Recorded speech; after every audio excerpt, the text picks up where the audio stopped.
আওয়ামী লীগ যেভাবে চাঁদাবাজি লুটপাট করে পার পেয়ে গিয়েছিল, সেই সুযোগ আপনাদের নাই। নাই মানে ওরা তো দিব্যি 10 মাস যাবৎ চালাচ্ছে। যদি ক্ষমতায় আসে কেউ কি ওদেরকে আটকাইতে পারবে? এই ক্ষমতা আপনার আছে। কিছু করতে পারছেন এই 10 মাসে? ইউনূসের সরকার কিছু করতে পারছে? কেউ কিছু করতে পারবে না। এই সুযোগ ওদেরকে দিতে হয় না, ওরা ওদের সুযোগ তৈরি করে নেয়। এই 2001 থেকে 5 পর্যন্ত দেখছেন না বিশ্ব চ্যাম্পিয়ন হয়েছিল, ওদেরকে আটকানো গেছিল, কেউ আটকাইতে পারছে? আপনারা সুযোগ তৈরি করে দিয়েছিলেন, কেউ দিছিল সুযোগ তৈরি করে? ওরা জানে সুযোগ কি করে তৈরি করে নিতে হয়, ওদেরকে সুযোগ তৈরি করে দিতে হবে না।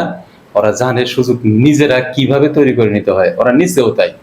ওদেরকে আটকানো সম্ভব না। রাস্তা একটাই, যদি পাবলিকে এটা বুঝতে পারে যে ওরা ক্ষমতায় আসলে এটা 10 গুণ বাড়বে, যদি না দেয়, সিলটা না দেয়, মানে ভোট না দেয়, তাহলে এটা সম্ভব ওদেরকে আটকানো, তাছাড়া সম্ভব না। ক্ষমতায় আনলে ওরা এটা করবে।